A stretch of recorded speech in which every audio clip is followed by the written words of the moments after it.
How are you doing tonight?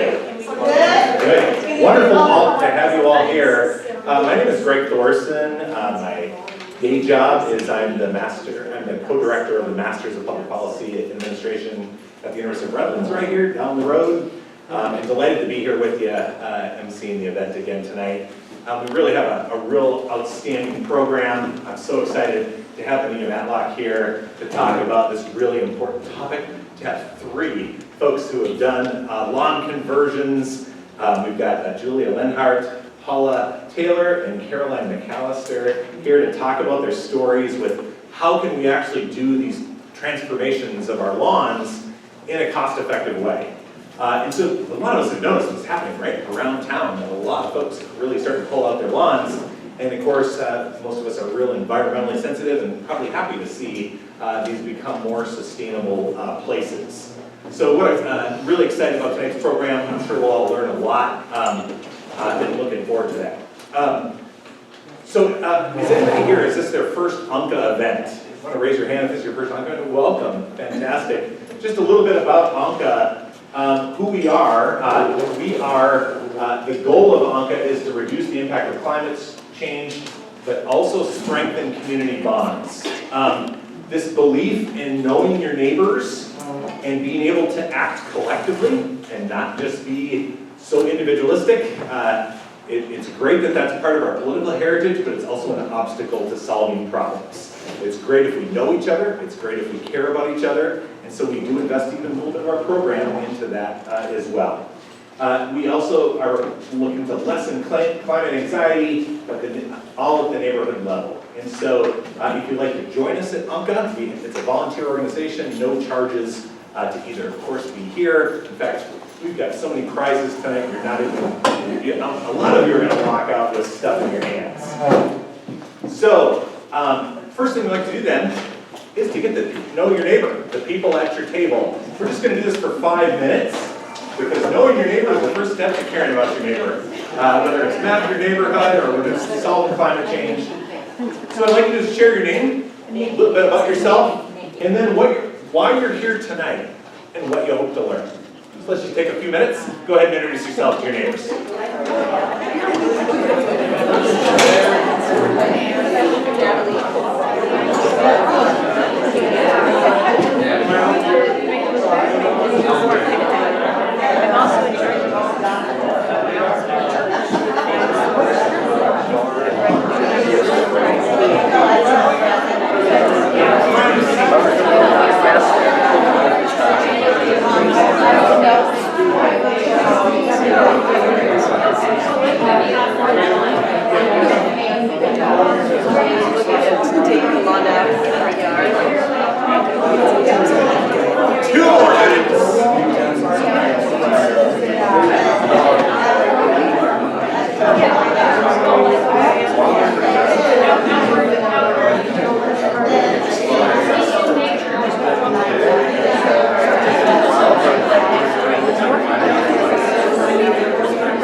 We'll have Julia Lenhart and then Paula Taylor and Caroline McAllister, about 8 to 10 minutes each. And then we're going to have an extended Q&A time, our favorite time, I think, of the whole process. About 25 minutes, we'll be able to have a lot of Q&A. So if you have a real quick question immediately to the speaker, that'd be okay. But otherwise, we've got an extended period. We kind of prefer questions at the very end.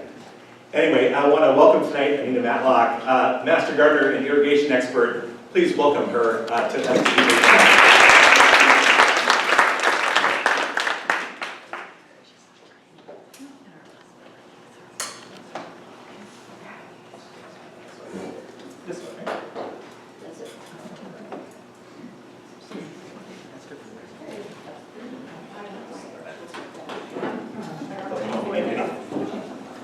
So we're going to talk about concepts in landscape transformations.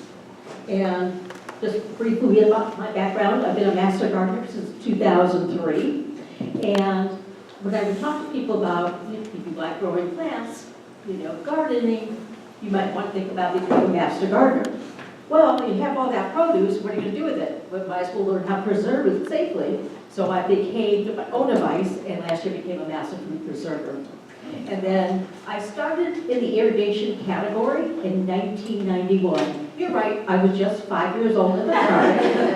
And I continued to do training as a master gardener, master food preserver, but I also have a side gig, encore career, which is I do training to water agency customers to help homeowners figure out how to save water. So I do a lot of these kinds of topics: landscape transformation, irrigation improvements. Yesterday I did a talk on leaks, identifying leaks indoors and outdoors, and make yourself a leak detective. So that's a good way of saving water, and that's been my encore career since 2017. So why consider a landscape transformation? Well, it's an opportunity to consider reducing landscape waste. Clippings, this becomes green waste, supporting pollinators, growing diverse and beautiful plants. An important one for me is reimagining what this space is going to be like. How could you use it? And then the idea that you're saving water. 60% of the water we use is used in outdoors. So obviously this is a great place to do some major water savings. And the final reason is, if the only person on your grass is the person who's mowing it, you might be a candidate for a landscape transformation. Yeah, and there are 3 phases in a landscape transformation. You have to start with a design. What's our inspiration? What do you want it to look like? The installation. Are you going to do it yourself? Is a contractor going to do the work, or is it a combination? And then maintenance. Who's going to maintain it? So where do you find inspiration? Demonstration gardens, websites. At the end, second to last slide, I give you resources of websites to go to. And then the last slide is my contact information. So where do you get inspiration? Demonstration gardens, websites, and then the last is explore. So you walk around your neighborhood and you look at examples of landscape and you decide, what do I like about it? What don't I like? Let's say this is a landscape you explored and you like everything about it, but you don't like those pointy plants. No problem. Those plants are about 2 feet by 2 feet, so what's another plant you can replace it with that visually work with the landscape design, but, gets rid of that pointy problem. And here's some options for designs. For cities and parks and schools, homeowner associations, they turn to a landscape architect who studied for 5 years.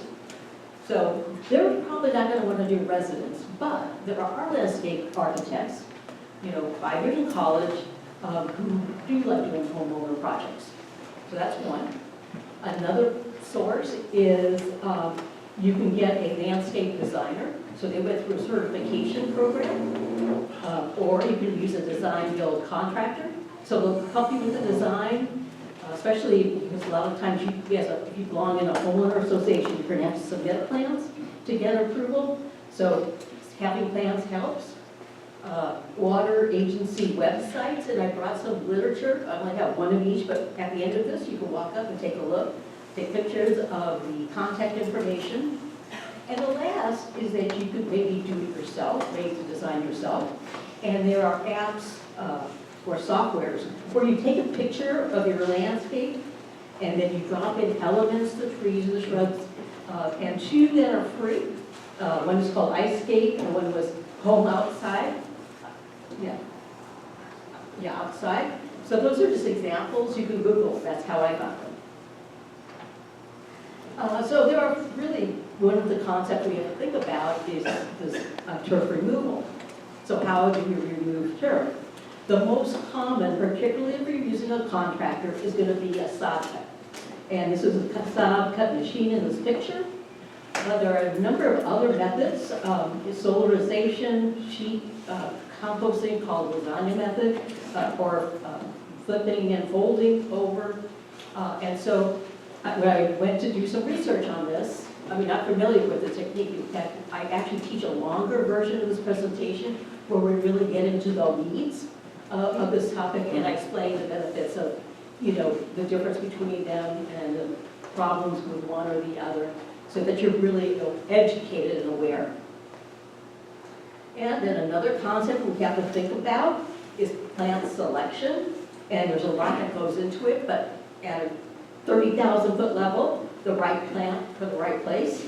And so I love this picture because this is a terrible example, or a great example of a terrible situation. Wrong plant, wrong place, knowing our soil type, and that's because some plants don't like to have their roots wet. So clay soil, like in Redlands, you know, you have to identify plants that would do better, you know, who like, you know, that kind of situation.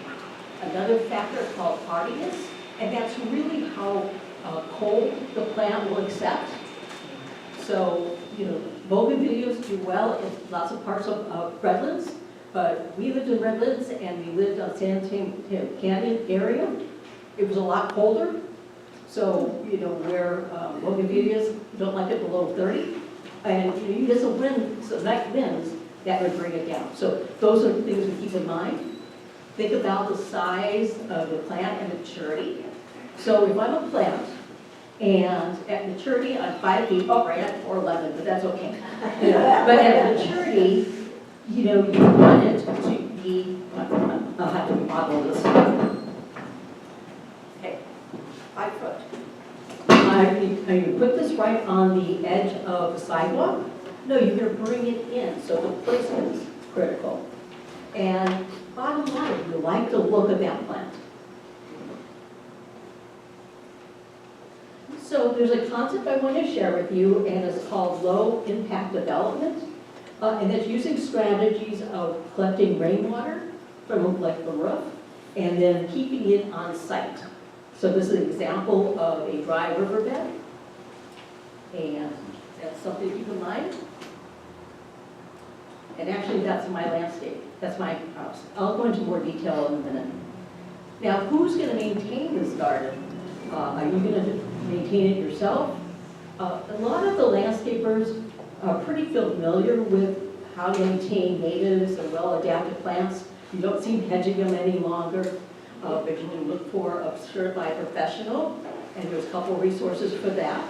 And manufacturers of irrigation equipment offer factory-trained certifications. Another important concept is we need to continually feed the soil. So it's not only a good idea to have maintained 3 to 4 inches of mulch, but it's actually in 2015, one of our last droughts, that became a law. So we need to mulch these areas. And it breaks down in about a year, so you might as well refeed it again, just kind of plan on it. Let me stop here to see if there are any quick questions. Can you go back one slide real quick? Okay. Yeah, you take pictures of the content. You aren't fast enough to get the URLs. Thanks. Okay. Now, we're kind of talking now about drip. We're going to basically remove the turf, and then we're going to be thinking about how to irrigate. Now, with drip, there's 2 different approaches. There's what's called sparse planting and dense planting, and I'll explain those.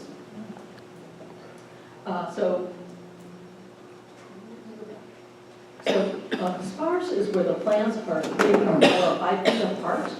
So they're always going to be far apart. And we're going to use a point source method, and that's why I brought some samples for you. So you see our example of a point source. Or down here, pushing in emitters into tubing is point source. Or we're talking about a dense planting, ground covers, things like that. Then we're going to do a dense planting, and we're going to look at some kind of coverage. So something like factory installed emitter and tubing, spaced at 12 inches, and put it on a grid of 12 inches to water the entire area. I'm going to leave all these things up here for the end of the meeting so that if you want to come up and ask me questions directly or what is that, I can answer that for you. Now, one thing to keep in mind is that City of Redlands offers rebates. Very easy to go to cityofredlands.org. They have a drought tolerant plant conversion at $1 square foot up to 1,000 feet. They also offer weather-based controllers at $150 and high-efficiency nozzles at $4 a sprinkler. So just things to keep in mind. Most likely there are rules about how to work with the city, like maybe take a pretty picture. That's pretty common. Pre-picture, a post-picture.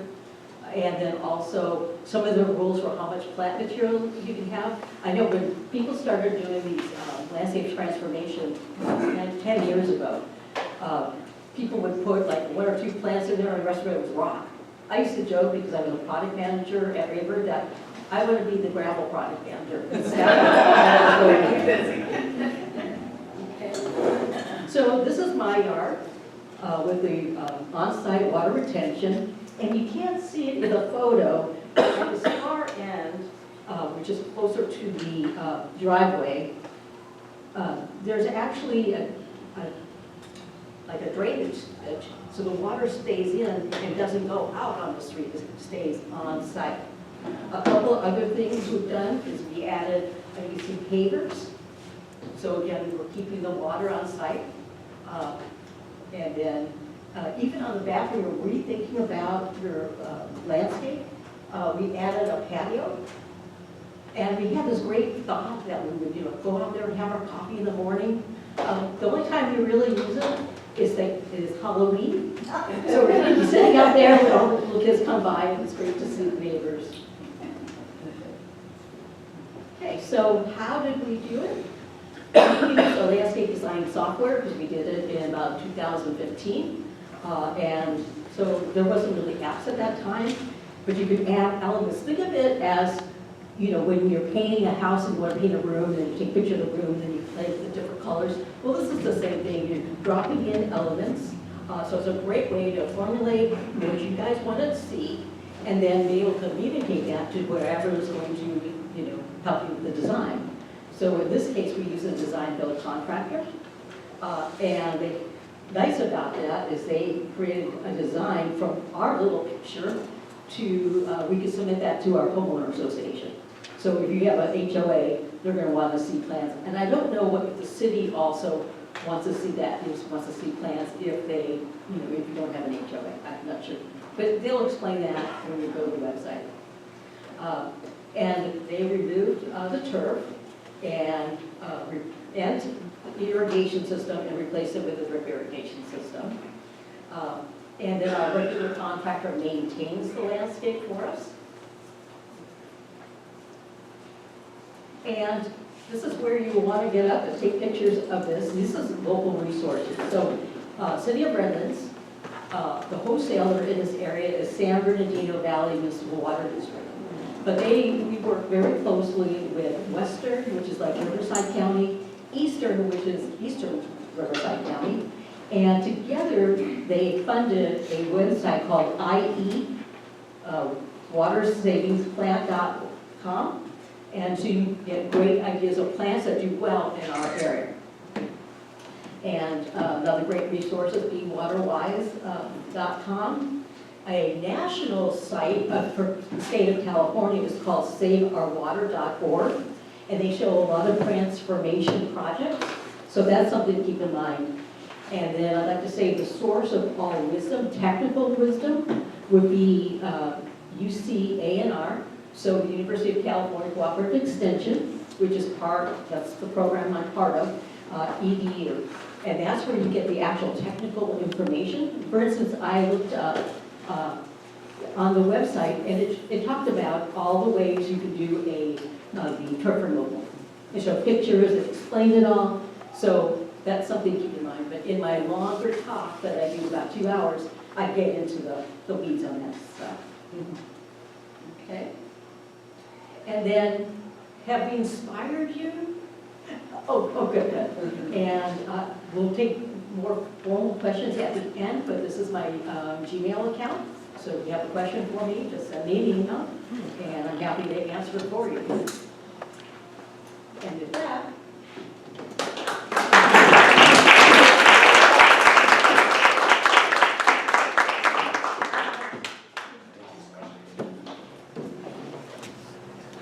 thank you, Anita. Tons of good information there.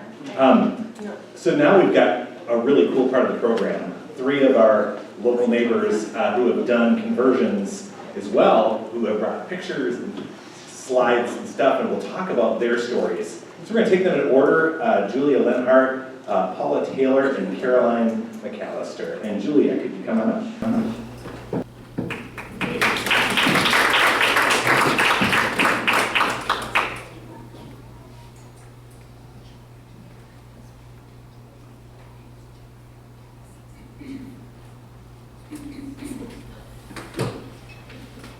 Hi everyone. Forgive me, I lost my voice last week. We're in the 50,000th round of 2-year-old and 5-year-old sickness at home. So, this is my house. I live over in the Crafton Elementary School area, and I want to start by just talking about why we transformed our lawn, and it was mostly to conserve water. I'm an environmentally minded person. I'm also a climate scientist, and so I know that this region is going to be we're going to be pretty thirsty in the next several decades, right? And so it's the time to start conserving water. I also wanted to improve our soil and support pollinators. And I also just think it's a much more beautiful landscape. The bottom is photo is from before we transformed it, and that's sort of when that was the original landscaping. I think this house was built in the 70s, and the bushes that were planted then were still there. And I just think it's a much more interesting landscape after a transformation. And also, it was COVID here that year, and I needed to be outside of my house. So I would say I did 99% of the transformation by myself. And so, just to show some features, I have a dry riverbed, like Anita was talking about.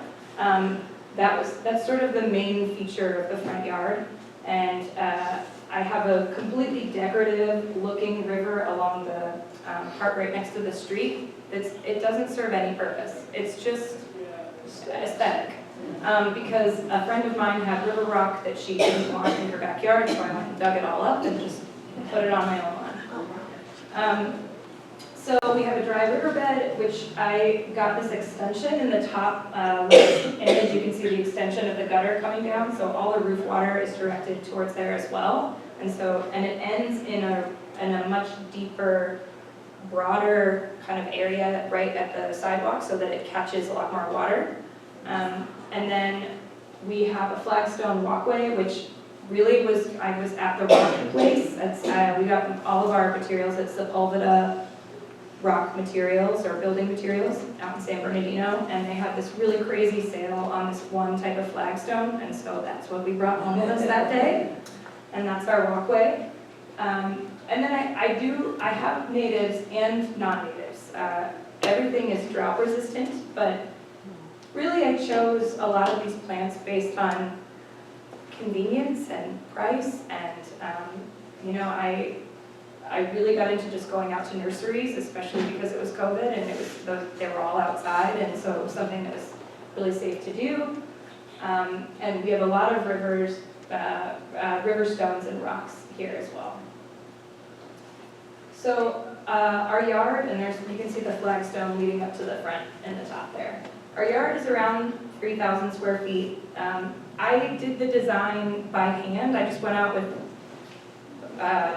measuring tape and measured the sides and drew it on a map of what I thought it might look like. And I did exactly what Anita was talking about. I drove around. When I was driving around town, I would pay attention to the lawns that were transformed, and I noticed that what I really like is I like when there's a lot of topography and when there's a lot of texture. And so that's what I wanted to create, is turn our flat, completely flat, boring yard into something that had a little bit more hills. And so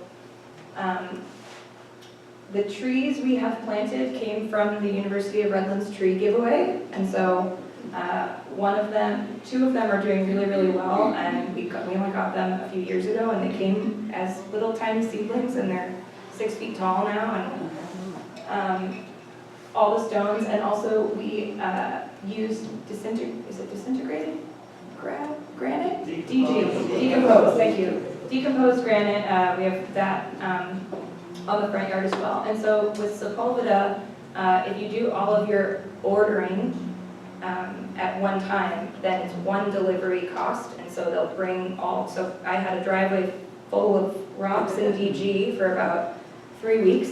And I estimate that it was around $2,000 to do the whole thing from beginning to end. And I will say that a lot of that is because I did it by myself. We did look into a landscape designer, but the cost was inaccessible to us, even just to get a design. And so I like drawing and being creative, and so that's where I got those ideas. We intended to install drip irrigation, but we never got around to it. All the pipes are there. It's one of those things that we keep putting off. But so we just go out and water it by hand with the hose maybe once a week, which I actually like because I can look at whether the soil is moist and needs anything. I know which plants in my yard need a little bit more water than the other ones, and so it's really convenient because I'm not, I have 2 little kids and I'm in graduate school and there's a lot going on, and so I don't have a lot of time to spend in my front yard. So I really appreciate that aspect of it. I just put these up here because I happen to have these pictures. So I dug out the sod with a pickaxe. We tried a rototiller and it did not work. The sod out here and the clay soil, it's hard to get the sod out. And so I was out there every day with a pickaxe, just prying up piece by piece, and took all the sod and created like piles around the edge of the lawn to create some basically compost heaps to then put fresh dirt on top of, and now that soil is really rich because it's just been, grass dying over time. We dug the riverbed out I just went off with spray paint to mark where I wanted it to be and dug it out, and used all the extra soil to create ridges on the edge of that. And then I used weed barrier on my whole lawn, so I used the fabric weed barrier, and shoveled and smoothed and tamped down all the DG, and then finally planted. And the planting came over time. It wasn't all right at one go. And so I do have a QR code here that has I did the dry creek bed installation workshop last Earth Day, and so I already have all this up on a document that talks about where you can get supplies and how you can dig it out. And I do want to say that there are a few things I would do differently if I was going to do it again. One is that I would look into the rebate more. I looked very briefly at the rebate and saw that there was certain vegetation requirements, and I knew we weren't going to be planting a ton right away, so I just didn't think that we would fit into that, so I stopped looking. And then I would probably change the direction of my creek bed, because I've learned since then that I really would have preferred it perpendicular to my slope, so that it catches all the water that's coming down the slope and it falls. Right now it's sort of with the slope, And so it's not necessarily capturing water to either side. So that's one particular piece that I would do a little bit differently. And I think that's all I got. So thank you.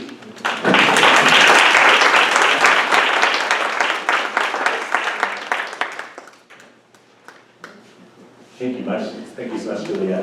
Next up, we're actually our neighbors just down the road, Paula and Clark Taylor. Come on up, Paula. Let's hear about your story.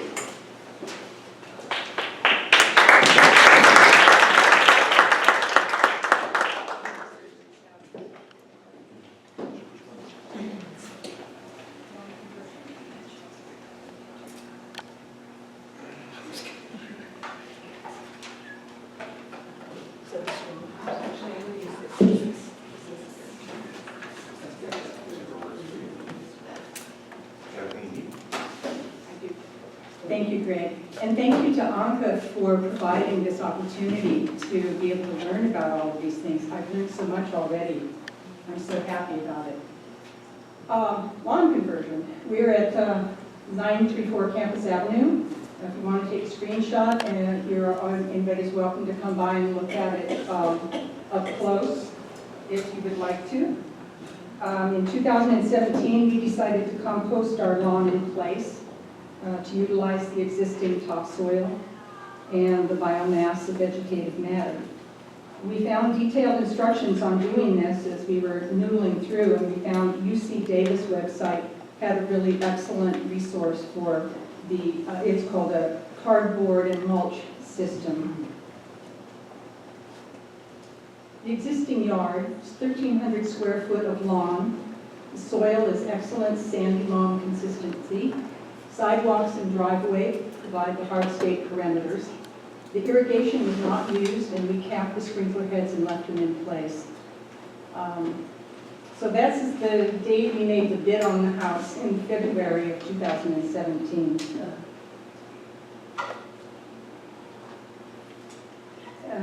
I said already, we chose to use the cardboard and mulch method, and the steps were to mow the lawn close to the surface, dig a 3-inch trench around all perimeters. And the reason you dig the 3-inch trench is to tuck the cardboard down into the trench to block out any sunlight from the living grass. We hired 2 helpers for 1 5-hour day during the preparation phase.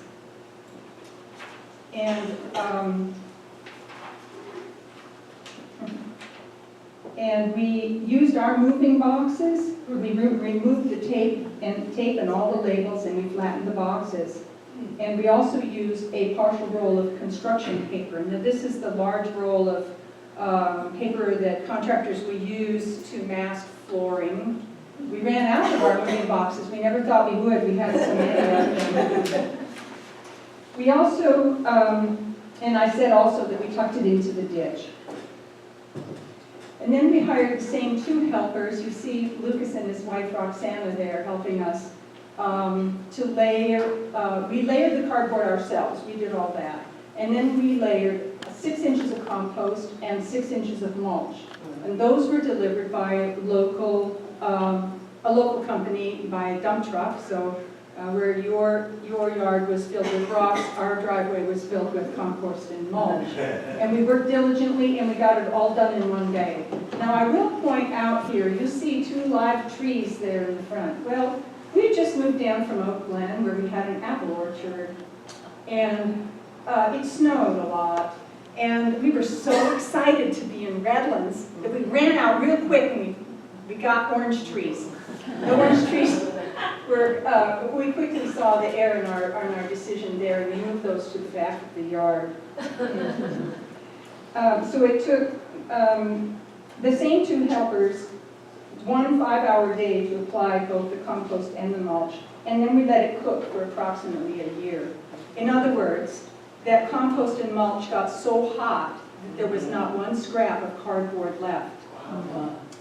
And the soil was very rich.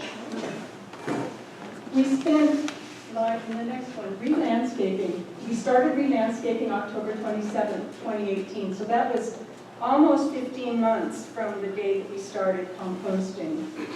We pulled back and reserved the compost. We contoured the soil to form water retention swales, and I'm so happy to be hearing about water retention swales here.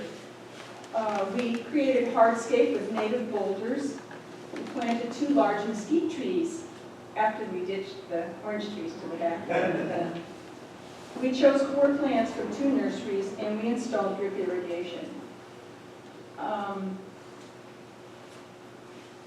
swales.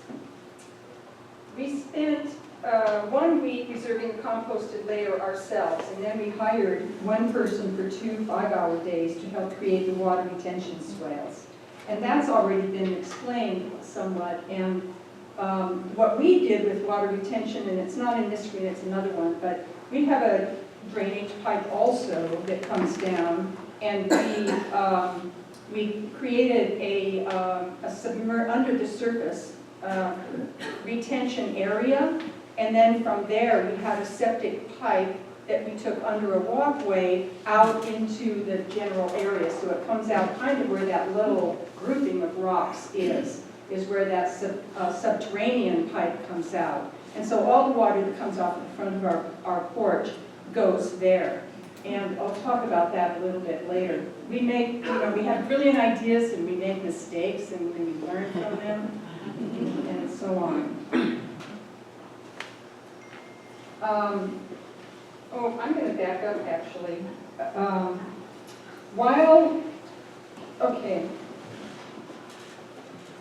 We tried to set the boulders into a situation that maybe looked a little bit natural because of the plants that we were going to plant.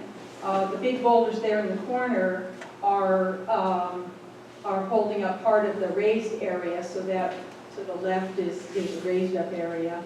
And again, it's been spoken about already, to go out and get inspiration. And some of the places we get inspiration from is the Wildlands Conservancy has a wonderful hiking trail, and they've developed a beautiful butterfly garden and native planting area. And that's a wonderful place to go and see native plants, albeit those native plants are growing above snow line, so you have to take that into consideration. We down here in the basin. Another good place to go, which is more akin to our environment, is the California Botanical Gardens in Claremont. While the lawn was composting, we had the time to research the plants that we wanted that were going to suit our climate and our aesthetics. And we used the website called Calscape, which is a wonderful website. And anyway, it's a wonderful website, and I'm hoping that we have a link to it at the end of it here. Next. These costs are fairly accurate to 2017 and 2018. Labor was $800, compost and mulch delivered $900, boulders $200, and that was delivered. Mesquite trees delivered and planted $2,300, native plants $1,100, irrigation $450, a total of $5,750. Now this shows a view of the boulders in place on the front high end of the swale. Now this is just at the edge of the street sidewalk. So you can see it, how it's raised up a little bit more. Now, let me see if this little laser works. Can you see that laser there? Yeah. Okay, so that's that drain pipe that's coming right down there. It's not, it is a kind of a large area that it's draining off the roof. So it comes down here, and there's this little place here that it gathers, and then it comes underneath there, and it comes out about here. And we thought, we're really doing it right. We are bringing all the water, and it's staying on our property, and it's permeating down into the aquifer, just like they say it's supposed to do. Well, mesquite trees don't want water. So that's something that we have to navigate and negotiate with our mesquite trees. Right now, we have pulled water all off of it, and we are, keeping the plants around the mesquite tree nice and thirsty, but okay because most of them are native. Yeah, well. well, they're living things, and they do have a mind of where they want to go. Now, we planted let's see, I don't think later on, we planted a buckwheat about right here. And that doggone buckwheat has moved, it's walked, and it's almost completely covering this corner now. So that buckwheat is walking away from the shade of that big mesquite tree right now, because that's what they do. So we've lost many plants, yet we've had successes in some of the most finicky plants, which are, you wonder, scratch your head. But we learn and we adapt, and we're very happy with it. We purchased 1 pack of California wildflower seeds from, I don't know, Cherry Valley Nursery, I guess, Clark. And we scattered those in 2017, because as you saw, it looked pretty sparse. And we wanted to have something wonderful right away. So it blossomed, and it was beautiful, and that same packet of flowers has reseeded itself. And plants move around. I never know where the Chinese house is going to come up. I never really know where the gold fields are going to come up. And sometimes the bluebells don't ever come up. And that's the way it looked. I guess that's been a couple of 3 years ago, I think, and that's our granddaughter. Well, she's 3 years old, so that, yeah. That's from our front porch looking out. Native flowers are lovely to watch as they move through their cycles, and then by high summer and late fall, those lovely stalks are just dead. They're just dead. And the place looks raggedy. And so late summer, fall is when we do our work out there. So we did all of the lawn conversion ourselves, except for the help of Lucas and Roxanne, and the backhoe driver, and the delivery truck. And we do the maintenance. And the maintenance is, like I say, every fall. And then we do a tidy up about this time of year. We just finished tidying up. The irrigation stations also are set up to irrigate. The plants that want most water are right up against the house, and the plants that want no water or little water, like maybe once or twice during the heat of the summer, are out there by the sidewalk. And that's the way we have them planted. And that's what's wonderful about drip irrigation, is that you can order that to happen. So this is the before and after.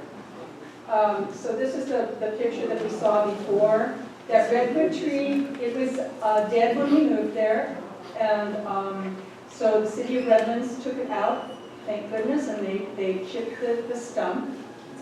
This tree right here was a willow tree. And it was a beautiful willow tree, but it was about 1.5 feet from the foundation of the house. And it kept breaking branches on the roof. So we took that willow tree out, and that willow tree right now is right about there. It's behind that white sage, laying sideways. There are 2 branches that are intertwined. So it's there, and it's rotting, and the plants love it, and the insects love it. And what else do I have here? That's another little branch that I have for, factory. Now you can see the straps on the tree there. That tree, that mesquite tree, blew nearly completely over in one of the Santa Ana winds because it had too much water. And so it's strapped back, and we have to figure out what we're doing next about that. But that's what nature is all about. We learn to be aware of the sun's path.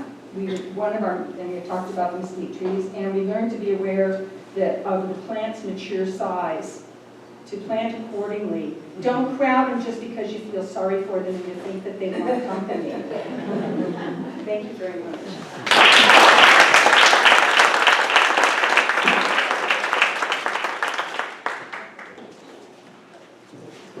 Thank you so much, Paula. And our final speaker is Caroline McAllister. Caroline, come up and tell us your story.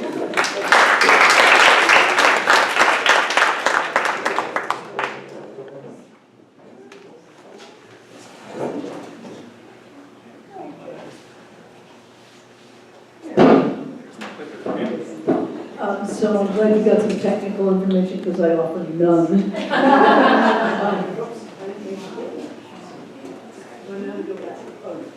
So I would describe the original landscape of the house as suburban boring. It had a lawn, with a little help from True Green, occasionally looked green, most of the time didn't. And it was a frustration, and where you see the crepe myrtle tree in the foreground, there was a liquid amber tree, which we learned, which we learned needed to be deep watered after it hadn't been deep watered. And one of the things that inspired me to begin the process was that the driveway was cracked, and the sidewalk was good for skateboarders, but not so good for guests of my age. So it was a real little roller coaster. And I wish I had a story that was positive to say about the city of Redlands, but they wouldn't do any of it. Two guys came out with orange vests one afternoon in the summer, and they put some tar over the hump, and I thought, this probably is not a good idea. So I did try. But ultimately, I realized I had a process that had many parts. I had a tree that needed to come down. I had a sidewalk that was getting to be impassable. And I thought, I found out what the cost of taking the tree down was, and I thought, that's kind of what I was thinking I might spend on this project. So luckily, I ran into a guy who was doing landscaping for Redlands Day Nursery. And I said, do you ever do, residential work? He basically said, no, but I will. And so he brought kind of a team of people out, and yes, it was a joy to see that lawn get rolled up. What you're seeing there is after it's been taken out with nothing there. And basically he guided my path in terms of choosing plants. But before that, I'd done I'm a bicyclist, and I rode all over town looking at yards that I liked. I would take my cell phone with me, and I think, well, I like that wall, and I like that tree, and yeah, I probably went by, Paula's house and thought, oh God, I have a yard that looks like that. Took 100 pictures, and then I kind of just let it sit for a while as I was worrying about the sidewalk and the driveway and getting the tree down. And as it turned out, one person did the whole thing. My other thing is I'm a photographer, so I took a lot of pictures of the process, but in terms of back-breaking work, I really did very little. I took the front, this is after the front, the house was a very economical build, this house. The only way that you can get to the house is from the sidewalk to the driveway to the path into the house, and I thought, I think it would be nice to have a path that goes from the front door to the sidewalk. So I did that and drew that with a stick as I did in the backyard. That's kind of what my level of participation was kind of, I had a picture in my head of what I wanted I didn't have the knowledge that a lot of you in the room have. So this is it planted early on, and these two olive trees that are now very, very happy, and a Palo Verde that is very, very happy, are real trees. They're not sticks. And interestingly, as I was doing it, was kind of what Greg said about it being kind of a neighborhood process. Everybody came and looked, especially the day that the tree went down, because I said, you might want to move your car, because that liquid amber, I don't know exactly where it's going to fall, but it was probably a 60-foot tree, so it could have done some damage. But the little side, what would look like a riverbed, which is not really as well constructed as it could be in terms of water conservation, although it must be conserving water because these little aloe plants they're like rabbits, really. If you look at the weight, there are 10 more of them. But that actually is my neighbor's property, and I said, well, would you mind if I did that? And it was sort of, this kind of neighborly thing to landscape your neighbor's yard. I said, oh no, that'd be fine. So it adds a nice border, kind of a hardscape border to things. So everything, when things were first planted, this being the front yard, a good friend of mine said, gosh, it looks really sparse. And it didn't stay sparse for long. You know, we had a couple of wet winters, and you know, I put it in the, this is the backyard, you know, also that path drawn with a stick. So I have a lemon tree, a lime tree, an orange tree, and another lemon tree, and I love it because I really use those fruit in eating and cooking both. You know, this is the front yard after it got going too. It's sort of like, hey Fred, this really matured. You know, a lot of this is just yarrow, agave, olive tree, the palo verde is there in full yellow blossom, and the bougainvillea looks like I was, you know, a cheerleader with pomegranates. So, and some rose bushes too. So a lot of variety. That's what I love. It. You know, you talked about the texture, variety of color, and something going every time. You know, every point of the year. Now, there's never a dull moment out there, except right now. I'm a little jealous of my neighbor because she's got tons of California poppies, and mine are like I think a month behind hers. No flowers, a lot of greenery. But I'm a little jealous of hers. And again, the backyard. Let's see if I'm going in the right direction. No, I'm going in the right direction. You know, so this is the front yard again after it kind of got humming. And, you know, on a beautiful, probably a March day, it looks like that, right, with the rain. So I think that's it. I think that's the...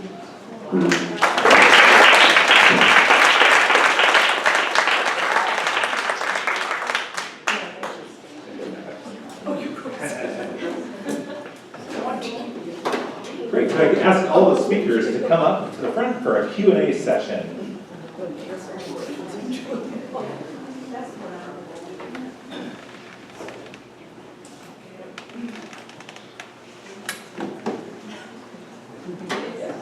Fantastic, really outstanding presentations to all of you. Thank you so much. So it's time for you to ask any questions that you've been holding up to this point. The floor is yours. What questions would you like to ask? Yes.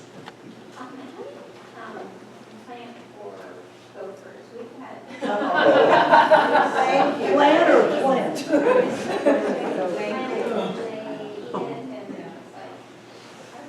are you going to ask? Anybody who wants to. And let's use the microphone. Can you repeat the question? Okay, the question was, how do you plant gophers? No, how do you plan for gophers? Well, what we did is we saw the writing on the wall in our neighborhood because the neighborhood is replete with gophers. They're very happy. And so when we were composting the lawn, we invested in those solar gopher sounding things that irritate. Well, I really can't tell you for sure because I don't know what's going on underground. But I do know that even now, we occasionally will have a problem with a little gopher. Like we're having a problem right now in the dead strip. We call it the dead strip in our community. And Clark's taking care of that right now, so we've got that gopher. But I think the sonic things out there maybe had diminished or something. But we bought a couple of waves of them, and so we have used those in the compost, just irritating the heck out of the gopher neighborhood population. And then when we finally planted, we didn't have any problems with gophers. But you know, they need to feed their babies and all of that, and we're part of that, right? Because we just want them to go someplace else, you know? So that's what we do. Anyone else want to tackle the gopher question? Gopher. Yes, please.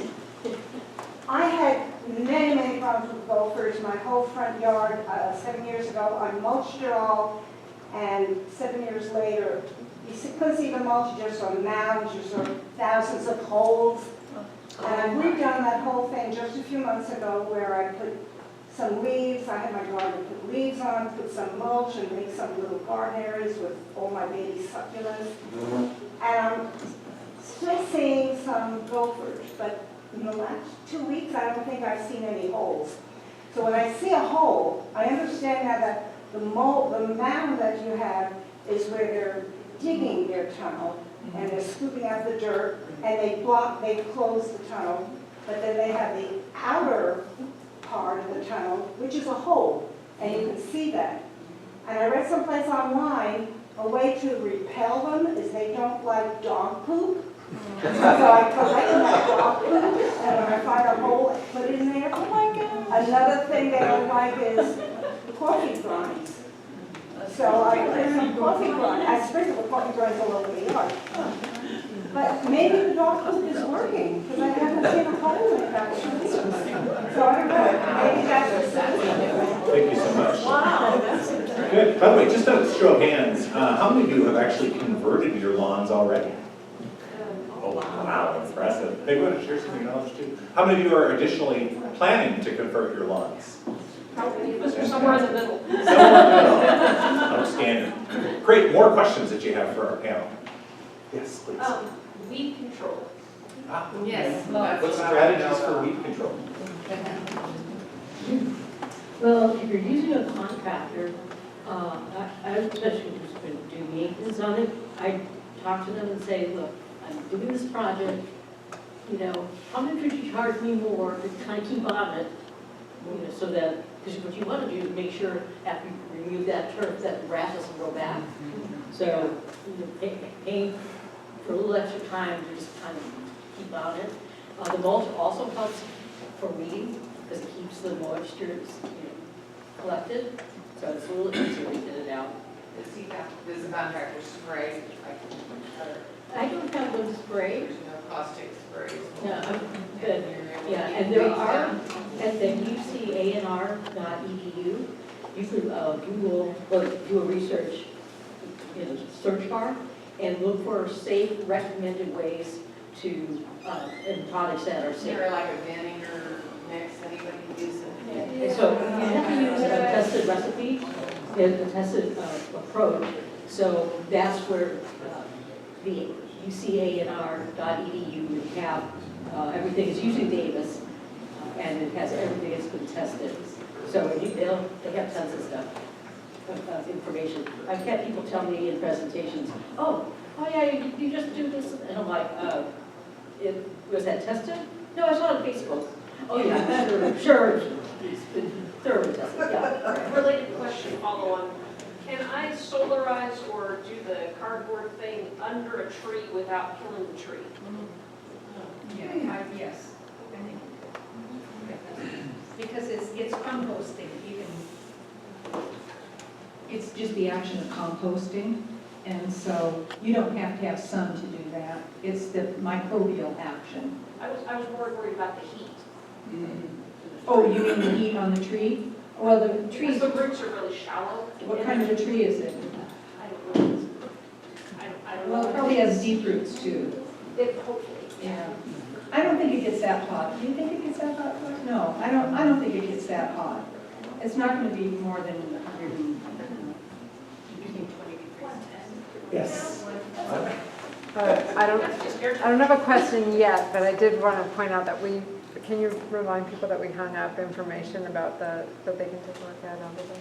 About what? About what Paula's sites that she. Yeah, those, I've got to come out after. the Oh, okay, presentation. okay. Yeah, thank you. Yes. Did any of you measure how much water you actually saved? Did you ever figure that out? Questions about water savings? Our situation was complicated by the addition of children, and so like the laundry and the dishwashing went up. But we use less water now than we did before children with the lawn. And so even now with 2 extra people in the house that need lots of stuff, we use a lot less water. So I think it's about, I think we're still about 20% less than we were before changing the lawn. And we get those fun, you get the cards in the mail that tell you how you compare to your neighbor. And we're very proud to be like best in the neighborhood. So that makes us feel good. Yeah, very much the same thing with I live in my house now by myself, so it's a little bit hard to blame anybody else. It's like they'll take a long shower. But yeah, I definitely have noticed the water usage. The city gives you a way looking at that compare at least, back a year or two. So, yeah, definitely. Change of population, definitely. We can't really compare it because we did not use the water at all before. We started the transforming right away.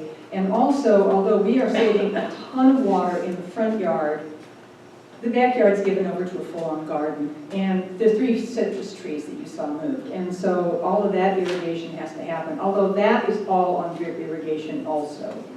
So we're not flood irrigating. Drip really makes a difference.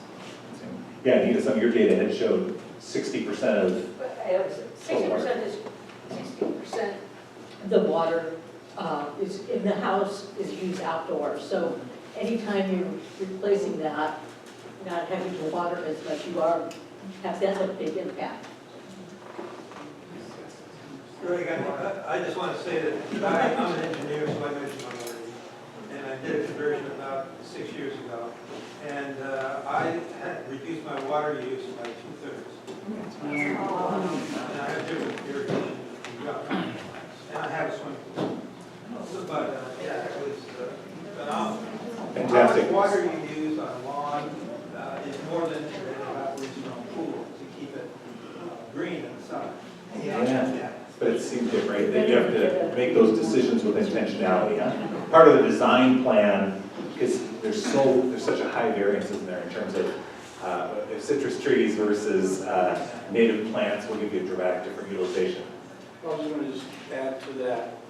Most people in their neighborhoods don't do proper water management, period. So they irrigate 2 hours a day when you only need to irrigate maybe 15 minutes. Because if you walk outside and you see water running down off your grass, you've already watered too much. The ground can only absorb X amount, which pretty much 10 minutes or less. It might be 30 minutes of water, but it can only handle 10 minutes at a time. So you water it for 10 minutes, you turn it off for an hour, you water it for 10 minutes again, and then after 3 hours, you've watered what it needs on a hot day. Most people think that, and they see the brown spots. It's not because it's not getting enough water, it's in many cases it's getting too much water. A lot of water experts in and around Redlands too, and all of them agree, I think, that water price trajectory is upward. So whatever you can do now to reduce that, and I know Paula, you and Clark inspired us to do with the mesquite trees. And there's even a year-over-year issue there though too, because that first year, you're using a little bit more water to get established, and then in long term, they can survive almost none at all, like 0. Yeah, we're worried if watering ours too much, even just at the perimeter. Yeah, so even the 1 year time frame is probably too short to look at your total savings. You're going to save more over time. Right. Yeah, outstanding. Good. Other questions that you have? If I wanted to keep like a small patch of grass, does anybody have experience with some of those drought tolerant kinds of grasses that are, experimental, like the UC Verde and stuff like that? Are there places around here where you can actually get it? There are some nurseries that specialize in it, and I would Google UC Davis or the UC A&R for resources. There's a couple of them that people have gone to, and there's also plant material that looks like grass, that you can plant like as a ground cover, and that's where you go back to, like some of these nurseries, or Calscape is a great website as well, and they'll recommend those products if you go take a look at them. As I was listening to the different stories, it did seem to me that patience is a real virtue. That if you take your time to do design and to do things the way that you want with intentionality, it really pays off. But now, like all 4 of you actually did conversions. So, was there an unintended surprise or lesson learned that you probably share back with folks of, oh, if I woulda, in terms of, of anything, in terms of something unintended that was a little bit of surprise, that was a lesson learned that you hadn't seen prior? I guess I would say that not everything lives forever. So, an agave has its moment, and then you're looking at it and you think it's starting to tip over, and it's going. So you have to cycle through what you want to have sure, yeah. I think my unintended or, good result was just how much wildlife it brought. I mean, birds, hummingbirds, I didn't even have a hummingbird feeder, and I was having hummingbirds, which I thought was neat. And bees and butterflies, and it feels good to be out and hear all that noise, I think I learned a lot about the direction of water and I wish I had spent more time observing that before I started. And with the DG especially, and with mulch as well, because we have part of our yard mulched, the amount that can wash onto the sidewalk is frustrating. And so that becomes we're out there sweeping after a storm dries out, but we don't get many storms here, so it's not that inconvenient. But that particular, I would have maybe changed the shape of the way I'm catching water to prevent some of that runoff. I think I already covered mine with being aware of the needs, of the light needs and water needs of the plant, and all of that. We moved to the desert, and so we figured, well, this is the desert. Anyway, here we go. Were you the one that had something coming off the roof and then you Yes. were trying to catch the water? Yes. Well, how much water is it catching dew, or, because we don't have that much rain? It catches the down, well, you get, in the summertime, in the summertime, we often get downpours. We'll get, summer monsoons. And then we'll have atmospheric rivers maybe once every third year or something like that come down. So it wasn't consistent. No, it's not consistent water. No, it's not consistent. And then we also have 3 rain barrels in the back that are coming down from our garage and then from either side of our house as well. And then we take the hose for the overflow and we move that hose around to different places. Yes. This is just a comment, first of all. I just so much appreciated our speakers, and the detail of information that they gave is so helpful. But this is more of a comment, but, and I appreciate the cost, that you shared the cost, and some of them was really helpful. And I'm sitting here thinking, for those of us who have not done it, I'll bet the cost, even the materials, the mulch, whatever, is going to keep going up. And as we get back into drought, it's going to, which we are, Julia, our climate scientist pointed that out, it's going to get more and more expensive to do this. So I was just sitting here thinking, man, this is a good time to do it right now before the rush is on, Well, and there's something else about mulch too. All these tree trimmers that are going around trimming trees and so on and so forth. They need some place to put that mulch, and you just need to, if you want to be persistent in finding out what the company's names are, going and talking to them and asking them to dump. If you have a place near in your property, also you have to make sure that they're not going to dump palm trunks and nasty stuff. But they know what you mean when you say clean mulch.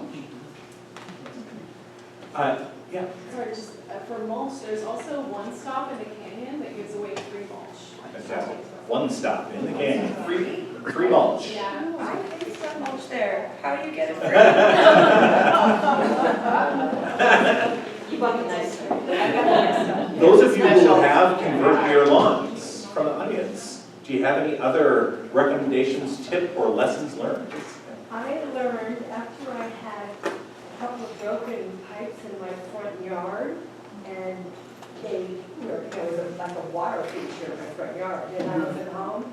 Anyway, it soaked into the wall of the house and carpet and in the room and things. But I have learned that if the dirt level outside the house is above the slab that your house is planted on, it's too much dirt. You need to have the dirt level up against the house, below the slab. So that was a very good tip for me.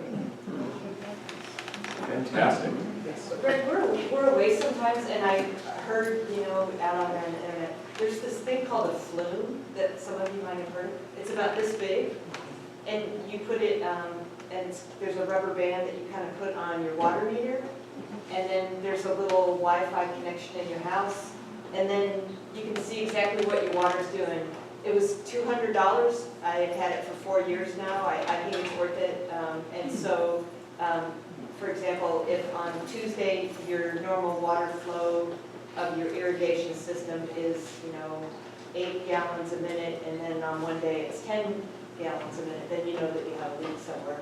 Or if you're away from your house, and it'll send you a signal if water's running for a certain amount of time. So FLUME, I recommend looking it up. It might be Flume, F-L-U-M-E. Many cities have incentive promotions Yeah. because, oh my goodness, right now, how much water you can lose from a pipe breakage, and your bill will not be pretty. I called the city just to make sure it was okay for me to put it on my water meter, and the first thing out of her mouth was, "We don't rebate that." And I was like, I just want to go get some. Second, you should rebate So that. apparently I was, yeah. Fantastic. Good. Yes, ma'am. I have a question about killing weeds. I heard about vinegar and soap dish solution. And I'm in the process now of doing that, because after the rains I get these little weeds, and I said before they grow into a wheat field, I want to kill them. And the regular vinegar works. I tested it. But I've been hearing about a more stronger vinegar that you buy in the nurseries. And I think it's very expensive. I'm just wondering, is that really better, or is my home vinegar fine? Turn to the scientist. Well, this is where I send you to ucanr.edu and just double check, test the recipes, what's the actual information. Because you go to those websites and you can get straight university proven information on it. And I just kind of should do that, because I do get that question from time to time, and I'd rather be able to say, this is how I found it. I do the We're vinegar. almost out of time, and so but we'll do those 2 questions, and then we'll move right on. I do the vinegar all the time, and the purpose of the soap is so that the vinegar doesn't just drip right off. So you want the soap, and plain old white vinegar that you buy at wherever, it's store. I bought a $10 spray at Home Depot. Outstanding. Thank you. Fantastic. Yes, please. I heard you mention that you use a rain barrel, but have any of you ever used Anoia? Has anyone used Anoia? Anoia, and what? Oh, for watering. No, I've seen them. Instead of a water barrel. No. Sounds like another great monthly forum for water capturing. That's a great topic. Thanks, Lee. Great. And just real quick show of hands, I'm going to ask a couple of response categories for people who have converted. Are you happy you converted? Do you have mixed feelings that you converted, or are you unhappy? So those of you who converted, how many of you are happy that you converted? How many of you had mixed feelings? And how many of you are unhappy? Wow. That's an endorsement. Will you please join me in thanking our speakers for today?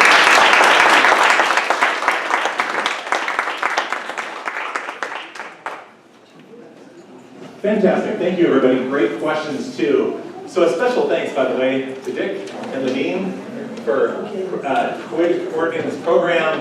Our CWIC team puts together a new monthly forum, and we start working them a few months in advance. The speakers did an excellent job, filled with great information. So grateful to you all. Some upcoming events. First of all, Anna, want to identify yourself? Map your neighborhood. Linda and Anna are really involved in this, probably our most popular event in the history of ANCA. We have so many households who are doing disaster preparedness. I don't know if you've heard that there have been some nearby disasters recently. So this is an incredible disaster preparedness program.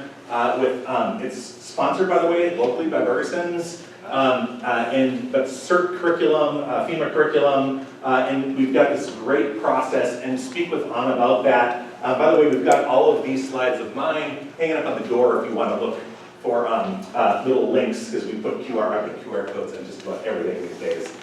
Coming up on March 26th, a week from tonight, Nick Rexton is one of my colleagues at the University of Redlands, is presenting at the Esri Forum, What's a Healthy Planet? Moving towards a common framework to guide policy and action. Again, all those Redlands forums are free and they're phenomenal.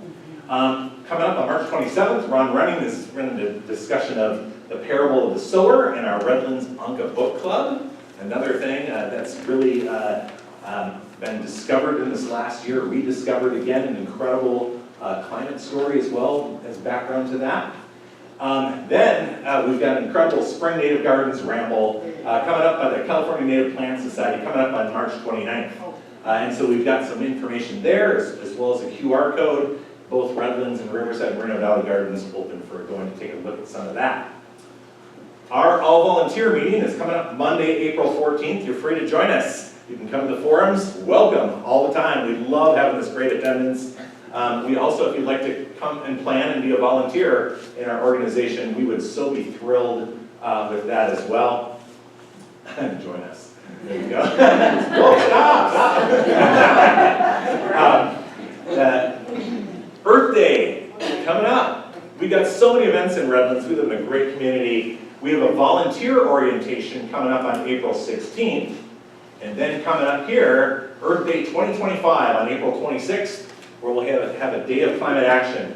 So many projects happening. Linda. Yeah, can I just say a little bit more about it? I'm Please. so excited about this Yes. year. This is our third annual. We have over 30 amazing projects all over the city. We have about 4 places that are kind of hubs with a number of different projects going on.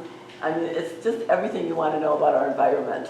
And then at noon, you all come together at Smiley Park. There is a free lunch for participants.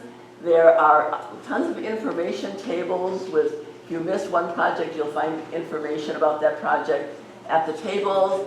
Live music, the Marvels will be there, a kid zone, so it'll really be a fun family event. So hope you all come. You can sign up on the Earth Day, Redlands Earth Day at website, and you can sign up for the projects that you would like to attend, okay? There's some power, right, too, of all coming together as a community to do a bunch of projects to make our community better, stronger, and our getting to know each other and work with each other and do projects together. It's a really great throwback, but also something in modern society that's become more and more rare. As a social scientist, it's correlated with, a rise in despair with more social isolation. The more we get engaged, the more we show up, the more we get interpersonal, it just bolsters all parts of our health. Will this event be in the newspaper, the Redlands Community newspaper? Yes, I'm sure they will print. Yeah, we're hoping We to have get flyers those. on the table. There, lots of flyers. And they did print it in the last edition. Yeah, I'm so And our- nervous early. And then our next forum, we won't be holding one in April because of Earth Day. We've got all these projects going on, but we've got a really incredible program coming up in May. On May 21st, breaking down plastics, the health threats to plastics, as well as legislative solutions. And so that should be a very informative night. Really excited about our speakers to be announced soon.